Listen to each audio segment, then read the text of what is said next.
তো আজ কাবরাজার মূর্ছনায় চারিদিক, কেনই বা করবে না প্রশংসা সেই সুরভিত ফুলেরই।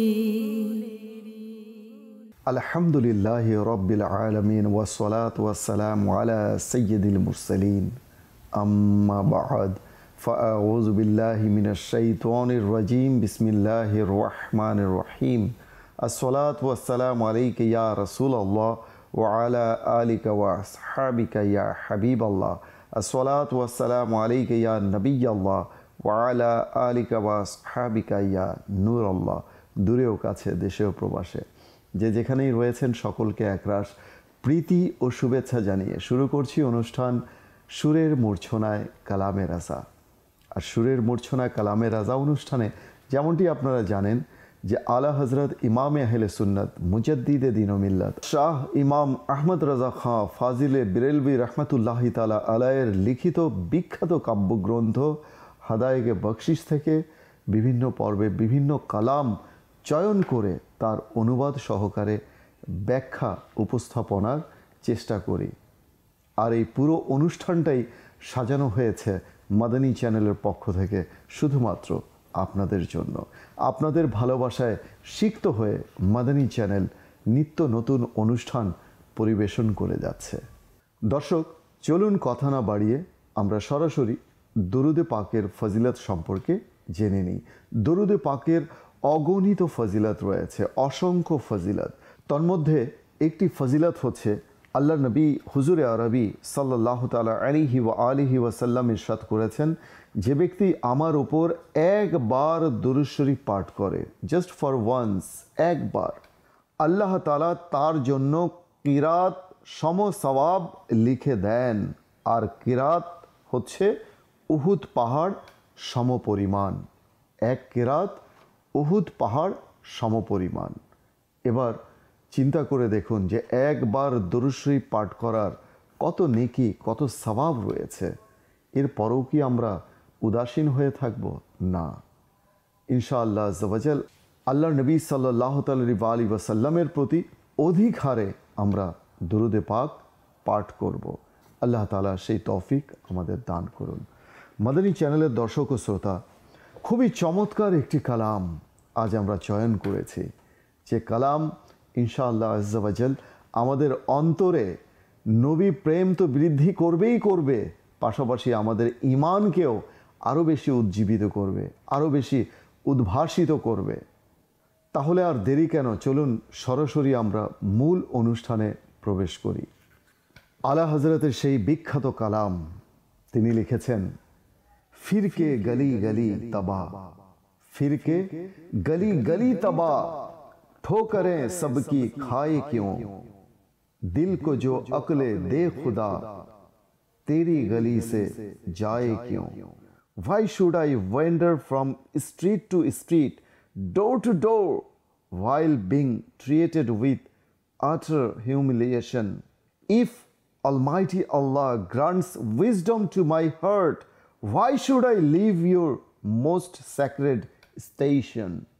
ভাই আলা হযরত বলেন যে সবার দ্বারা চরম অপমানিত হয়ে, লাঞ্ছিত হয়ে কেন আমি দাঁড়ে দাঁড়ে ঘুরে বেড়াবো? সর্বশক্তিমান আল্লাহ তাআলা যখন আমার অন্তরে জ্ঞান দান করেছেন, কেন আমি আপনার পবিত্র আশ্রয়স্থল ছেড়ে ছন্ন ছাড়া হয়ে ঘুরে বেড়াবো? সুবহানাল্লাহ, কেমন কালাম, কেমন কথা, কথার মাঝে, লেখনির মাঝে কেমন ক্ষুরোধার লেখনি। সুবহানাল্লাহ। প্রত্যেকটা কালামকে যখন আমরা অ্যানালাইসিস করি, পড়ি, দেখি, তখন অন্তরে নবীর প্রতি ভালোবাসা আরও বেশি উদ্বেলিত হয়ে ওঠে। আলা হযরত রাহমাতুল্লাহি তাআলা আলাইহি এখানে বোঝাতে চেয়েছেন যে আল্লাহর নবী সাল্লাল্লাহু আলাইহি ওয়াসাল্লামের আশ্রয়স্থল ছেড়ে অন্যের দ্বারে দ্বারে কেন ঘুরে বেড়াচ্ছ? কেননা যে নবীর দ্বার থেকে বিমুখ হয়ে গেছে, সে ধ্বংস হয়ে বরবাদ হয়ে গেছে।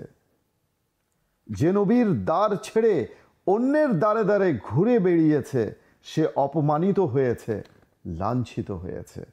আজ আমরা দেখি অনেকেই যার একটু টাকা পয়সা আছে, যে একটু ক্ষমতাবান, রাজা বাদশাহ, তাদের দ্বারে দ্বারে ঘুরতে, তোষামত করতে, তাদের স্মরণে প্রশংসা বাক্য, স্তুতি বাক্য কাব্য আকারে পাঠ করতে আলা হযরত এখানে তাকে তিরস্কার করছেন যে কেন তুমি দ্বারে দ্বারে ঘুরে বেড়াচ্ছ, যার তার দরজার মধ্যে তুমি কেন ঘুরে বেড়াচ্ছ, যেখানে আল্লাহর নবী রাহমাতাল্লিল আলামিন, যাকে আল্লাহ তাআলা অঢেল সম্পদের মালিক করে দুনিয়াতে পাঠিয়েছেন, চাবি দিয়েছেন ধনভাণ্ডারের, তার দরজা ছেড়ে, তার দ্বার ছেড়ে তুমি অন্যের দরজায় কেন ঘুরে বেড়াচ্ছ? তাই তো তিনি বলছেন, কেননা যে আল্লাহর নবীর দামনকে আঁকড়ে ধরেছে, নবীর আং রাখাকে আঁকড়ে ধরেছে, সে সফল কাম হয়েছে, দুনিয়া ও আখিরাতে সম্মানিত হয়েছে। ইতিহাস সাক্ষী, যেমন আমার গাউসে পাক আল্লাহর নবী সাল্লাল্লাহু আলাইহি ওয়াসাল্লামের দয়ায়, আল্লাহর নবী সাল্লাল্লাহু আলাইহি ওয়াসাল্লামের উদারতায়, মহানুভবতায়, তার দোয়ার বদৌলতে দেখুন আমার গাউসে পাক কেমন শাহিন শাহ হয়ে গেছেন, অলিরও অলি। শুধু তাই নয়, তিনি অলিদের সর্দার, সুলতানুল আউলিয়া হয়ে গেছেন।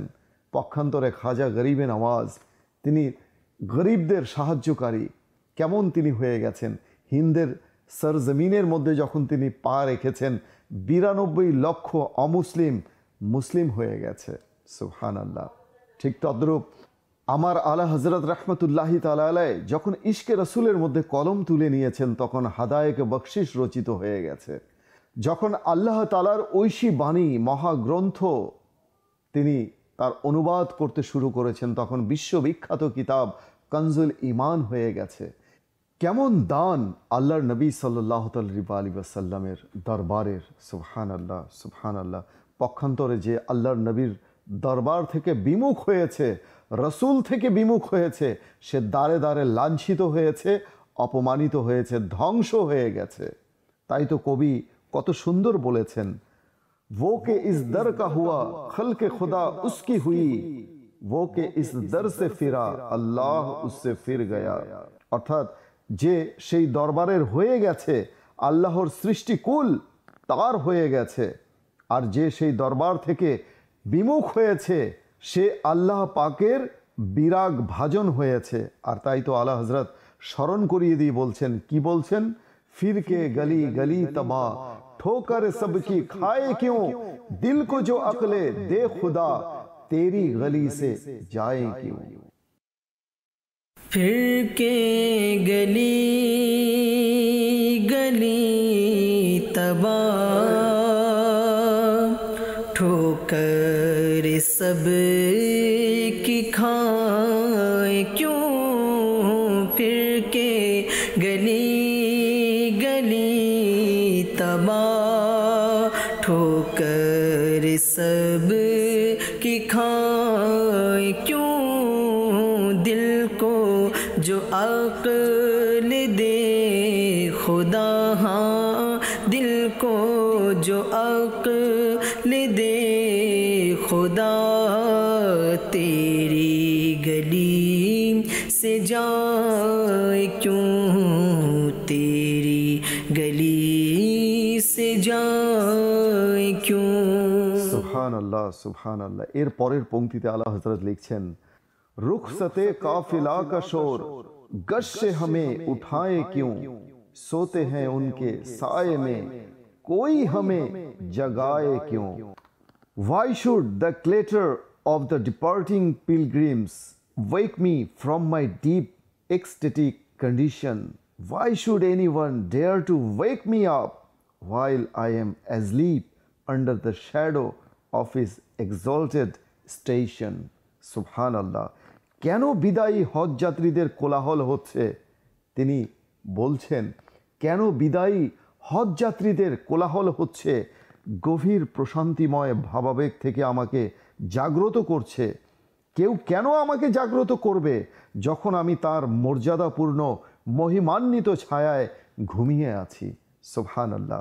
আলা হযরত রাহমাতুল্লাহি তাআলা আলাইহি এখানে বোঝাতে চেয়েছেন, বাস্তবিকই যখন মদিনা মুনাওয়ারা থেকে হজ কাফেলার বিদায়ের সময় ঘনিয়ে আসে, কিছু লোক তো মালপত্র গুছাতে ব্যস্ত হয়ে পড়ে বাড়ি ফেরার প্রত্যাশায়, কিন্তু সেখানে কিছু লোক এমনও থাকে যাদের অন্তরে বিচ্ছেদের বেদনার পাহাড় ভেঙে পড়ে, হৃদয় চূর্ণ বিচূর্ণ হয়ে যায় এই ভেবে যে মালপত্র কেন গোছানো হচ্ছে, মদিনা ছাড়ার প্রস্তুতি কেন নেওয়া হচ্ছে, আল্লাহর নবীর শহর মদিনা ছেড়ে যেতে হবে, কেন যেতে হবে, আমি তো যেতে চাইনি।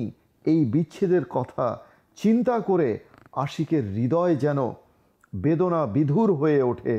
তাই তো কবি বলেন যে তয়বা সে লौटना किसी आशिक से पूछिए ऐसा लगा कि रूह बदन से निकल गई। আলা হযরত রাহমাতুল্লাহি তাআলা আলাইহি সেই অনুভূতির কথাই এখানে ব্যক্ত করেছেন যে আমি তো নবীর শহরে নবী প্রেমে নিমজ্জিত হয়ে প্রশান্তির ঘুম ঘুমিয়েছিলাম, কেন আমাকে জাগানো হচ্ছে। আর তাই তো আলা হযরত বলছেন रुखसते काफिला का शोर गश से हमें उठाए क्यों, सोते हैं उनके साए में कोई हमें जगाए क्यों। रुखसते काफिला का शोर गश से हमें उठाए क्यों, रुखसते काफिला शोर गश से हमें उठाए क्यों, सोते हैं उनके साए में, सोते हैं उनके साए में कोई हमें जगाए क्यों, दिल को जो अक्ल दे खुदा तेरी गली से जाए क्यों। সুবহানাল্লাহ সুবহানাল্লাহ। এর পরবর্তী অন্তরা সুবহানাল্লাহ আরও বেশি নবীর প্রতি ভালোবাসাকে বাড়িয়ে দেবে। কি লিখেছেন শুনুন। তিনি লিখেছেন बार न थे हबीब को पालते ही गरीब को, रोए जो अब नसीब को चैन कहो गवाएं क्यों। The beloved Prophet sallallahu alaihi wasallam indeed felt no burden in nurturing the needy with compassion. Why now weep over your destiny when you have caused your own destruction? মূলত প্রিয় নবী সাল্লাল্লাহু আলাইহি ওয়াসাল্লাম কখনোই বোঝা অনুভব করেননি অভাবীদের সহানুভূতির সঙ্গে লালন পালনে। এখন কেন নিজের ভাগ্যের জন্য কান্না করছো, তুমি নিজেই যখন নিজের ধ্বংস ডেকে এনেছো। আলা হযরত বোঝাতে চেয়েছেন, দেখো মদিনায় তো যাচ্ছ, শীঘ্রই ফিরে আসার কথা বলো না, কেননা নবীর শহরে তার গোলামের আগমন তার জন্য কোনো বোঝা নয়। অনেক সময় আমরা অতিথির আগমনে বলি না যে এই যে দেখো চলে এসেছে, বোঝা না জানি কতদিন থাকে আমাদের ঘরে, অতিথির ব্যাপারে মেহমানের ব্যাপারে। কিন্তু কোরবান যান আমার নবীর প্রতি, আমার নবীর উদারতা দানশীলতার প্রতি। আল্লাহর নবীর প্রতি কোনো উম্মত যখন যায় কখনো বোঝা হয় না, কেননা আমার নবী তো অদ্বিতীয় অতুলনীয় রাহমাতুল লিল আলামিন। তিনি আগত মেহমানকে কখনো বোঝা মনে করেন না, বরং তিনি তো ইরশাদ করেছেন তিরমিজি ও বাইহাকি শরীফের হাদিস, মনজার কবরি ওয়াজাবাত লাহু শাফাআতি, যে আমার রওজার জিয়ারত করলো তার উপর আমার শাফাআত ওয়াজিব। কত দয়াবান আমার নবী, তিনি তো সারা বিশ্ববাসীকে আল্লাহ প্রদত্ত নেয়ামত রাজি দান করছেন। সৃষ্টিকুলের মাঝে তার চেয়ে উত্তম, তার চেয়ে সেরা দানকারী, উদার, অনুগ্রহকারী আর কে আছে বলুন। কাজেই তার উপর উম্মত কখনো বোঝা হতে পারে না। প্রিয় ইসলামী ভাইয়েরা এবং মাদানী চ্যানেলের দর্শকবৃন্দ, পংক্তির বাকি অংশে আলা হযরত বলেন, রোয়ে জো আব নসিব কো চैन कहो गवाए क्यों। দেখো প্রশান্তি তো তুমি তোমার নিজের হাতেই বিনষ্ট করেছো, এখন তুমি কেন কান্না করছো? সত্যি নবীর প্রতি ভালোবাসা কত কিছু আমাদেরকে শেখায়। তাই তো আলা হযরত রহমতুল্লাহি তাআলা আলাইহি বলেন, বার না থে হাবিব কো পালতে হি গরিব কো, रोए जो अब नसीब को चैन कहो गवाए क्यों। बार न थे हबीब को पालेते ही गरीब को, बार न थे हबीब को पालेते ही गरीब को, रोए जो अब नसीब को, रोए जो अब नसीब को, चैन कहो गवाए क्यों, दिल को जो अक्ल दे खुदा, तेरी गली से जाए क्यों। সুবহানাল্লাহ সুবহানাল্লাহ। এর পরের পংক্তি আলা হযরত লিখেছেন, কি লিখেছেন? यादे हुजूर की कसम गफलते ऐश है सितम, खूब है कैद गम में हम कोई हमें छुड़ाए क्यों। An oath by the beloved Prophet sallallahu alaihi wasallam's exalted remembrance being lost in extravagance, in vast devastation. Why should anyone attempt to have us released when we are content in this love sick incarceration? প্রিয় নবী সাল্লাল্লাহু আলাইহি ওয়াসাল্লামের মহিমান্বিত স্মরণের শপথ বিলাসিতা কিংবা উদাসীনতায় হারিয়ে যাওয়া নির্ঘাত ধ্বংস ডেকে আনে। কেন কেউ আমাদের মুক্ত করার চেষ্টা করবে এই প্রেমাসক্ত কারাগারেই যখন আমরা সন্তুষ্ট। সুবহানাল্লাহ সুবহানাল্লাহ। আলা হযরত রহমতুল্লাহি তাআলা আলাইহি এখানে বোঝাতে চেয়েছেন প্রিয় নবী সাল্লাল্লাহু আলাইহি ওয়াসাল্লামের সেই স্মরণের শপথ যা উম্মতের মায়ায় করেছেন। সুবহানাল্লাহ। রাত ভোর তিনি উম্মতের মায়ায় কান্না করেছেন, সিজদাকে প্রলম্বিত করেছেন, দীর্ঘায়িত করেছেন, কখনো উম্মতকে ভোলেননি, এমনকি মেরাজের রাতেও উম্মতকে ভোলেননি, কিয়ামতের দিনেও তিনি ভুলবেন না নিজ উম্মতকে। তাই তো কখনো ছুটে যাবেন তিনি মিজানে, তো কখনো ছুটে যাবেন তিনি হাউজে কাউসারে, আবার কখনো ছুটে যাবেন পুলসিরাতে তার উম্মতের জন্য। সর্বত্র উম্মতের জন্য দোয়া করেছেন, রব্বি হাবলি উম্মতি রব্বি গফিরলি উম্মতি, হে আল্লাহ আমার উম্মতকে আমার হাওয়ালা করে দাও, আমার উম্মতকে তুমি ক্ষমা করে দাও। এখনও তিনি সাল্লাল্লাহু আলাইহি ওয়াসাল্লাম কান্না করছেন। এখন বলুন, সেই নবীর উম্মত হয়ে আমরা কি করছি? কি করে তাকে ভুলে আছি? কি করে তার সুন্নতকে পরিহার করছি? কি করে তার প্রতি দরুদ পাঠ করা থেকে নিজেকে বঞ্চিত করে রাখছি? কাল কিয়ামতের দিনে কিভাবে মুখ দেখাবো? আল্লাহ নবী সাল্লাল্লাহু তাআলা আলাইহি ওয়াসাল্লামের সামনে কিভাবে আমরা দাঁড়াবো? যারা নবীর গোলাম তারা নবীদের কারাগারেই আবদ্ধ হয়ে থাকতে পছন্দ করেন, সেই কারাগার থেকে কখনোই তারা মুক্ত হতে চান না। কেননা সেই বন্দি দশা এমন এক বন্দি দশা যার সামনে দুনিয়ার আলিশান জীবন যাপন, আয়েশ আরাম বিলাসিতা কিছুই ভালো লাগে না।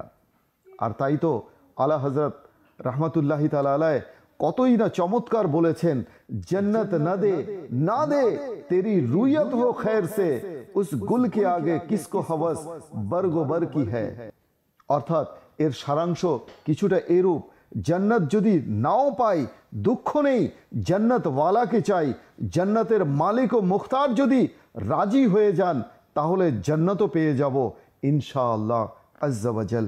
মাদানী চ্যানেলের দর্শক ও শ্রোতা, আমরা জানি যে জান্নাতের সৃষ্টিকারী হচ্ছেন আল্লাহ পাক, কিন্তু সেই জান্নাতের অথরিটি দান করেছেন তার হাবিবকে।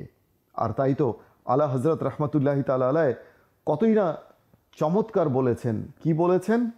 याद हुजूर की कसम गफलत ऐश है सितम, खूब है कैद गम में हम, कोई हमें छुड़ाए क्यों। याद हुजूर की कसम गफलत ऐश है सितम, याद हुजूर की कसम गफलत ऐश है सितम, खूब है कैद गम में हम, खूब है कैद गम में हम, कोई हमें छुड़ाए क्यों, खूब है कैद गम में हम, कोई हमें छुड़ाए क्यों। সুবহানাল্লাহ সুবহানাল্লাহ। আজকের পর্বের শেষ পংক্তি, চলুন কি লিখেছেন আলা হযরত সে সম্পর্কেও দেখি। देखे के हजरत गनी फैल पड़े फकीर भी, छाई है अब तो छावनी हश्र ही आना जाए क्यों। On seeing our beloved Prophet sallallahu alaihi wasallam, the generous patron, the beggars gathered before him in jubilation like troops. They have set up camp at his holy court until the last day to move. Why should they have any intention? সুবহানাল্লাহ। আমাদের প্রিয় নবী সাল্লাল্লাহু আলাইহি ওয়াসাল্লামকে দেখে উদার পৃষ্ঠপোষক ভিক্ষুকেরা সানন্দে তার সামনে জড়ো হয়েছে। সৈন্য সামন্তের ন্যায় তারা তার পবিত্র দরবারে তাঁবু গেড়েছে কিয়ামত পর্যন্ত। সেখান থেকে নড়াচড়ার কেন তাদের কোনো উদ্দেশ্য থাকবে? আলা হযরত রাহমাতুল্লাহি তাআলা আলাইহি এই পংক্তির মাধ্যমে বোঝাতে চেয়েছেন যে নবী করিম সাল্লাল্লাহু আলাইহি ওয়াসাল্লামের উদারতা দেখে, দানশীলতা দেখে, তার মহানুভবতা দেখে সারা বিশ্বের ফকির তথা রাজা বাদশারাও মদিনায় গিয়ে নিজের শেষ আশ্রয়স্থল তথা তাঁবু এমনভাবে গেড়ে বসেছে যে কিয়ামতও যদি সংগঠিত হয় তবু সেখান থেকে তারা উঠবে না।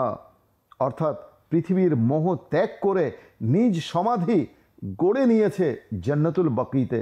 কবি কতই না সুন্দর বলেছেন, তেরা মাংতা না দর বদর যায়, তেরি দহলিজ পর হি মর যায়। অর্থাৎ ইয়া রাসূলুল্লাহ, আপনার ফকির আর দাঁড়ে দাঁড়ে কারো ঘুরবে না, আপনার দ্বারেই সে মৃত্যুবরণ করবে। বাস এই চিন্তা চেতনা আমাদের সবার যেন থাকে। এই চিন্তা চেতনাই আমাদের থাকা উচিত।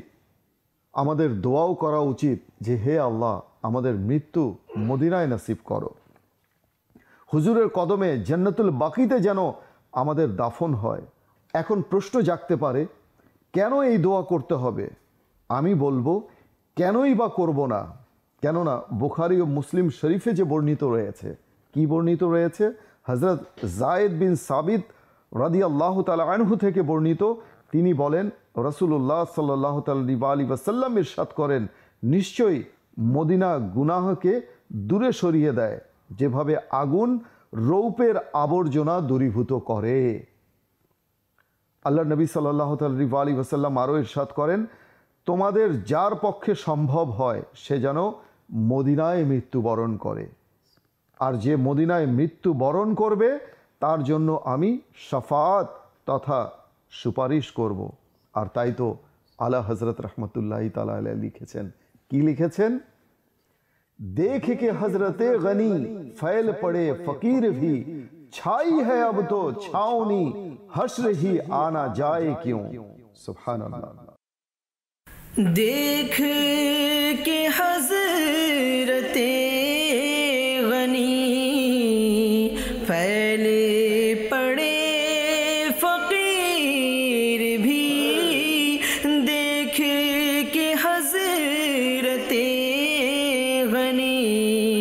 फैले पड़े फकीर भी, छाई है अब तो छावनी, छाई है अब तो छावनी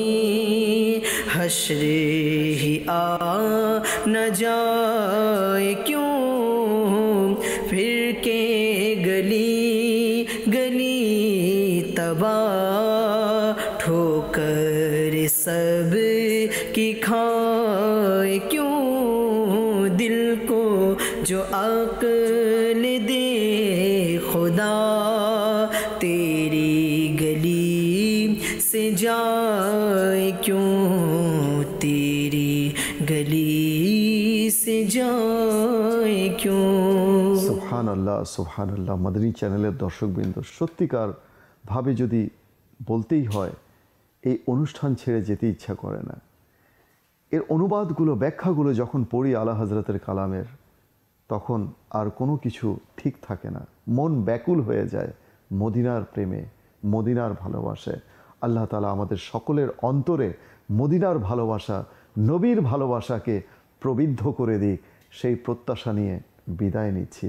দেখা হবে ইনশাল্লাহ পরবর্তী পর্বে এই কালামের বাকি অংশ নিয়ে। সে পর্যন্ত ভালো থাকুন, সুস্থ থাকুন, দেখতে থাকুন মাদানী চ্যানেল বাংলা। সাল্লু আলা হাবিব সাল্লাল্লাহু তাআলা আলা মুহাম্মদ সাল্লাল্লাহু আলাইহি ওয়া আলিহি ওয়াসাল্লাম। মুখরিত আজ কাবরাজার মূর্ছনায় চারিদিক কেনই বা করবে না প্রশংসা সেই সুরভিত ফুলেরি।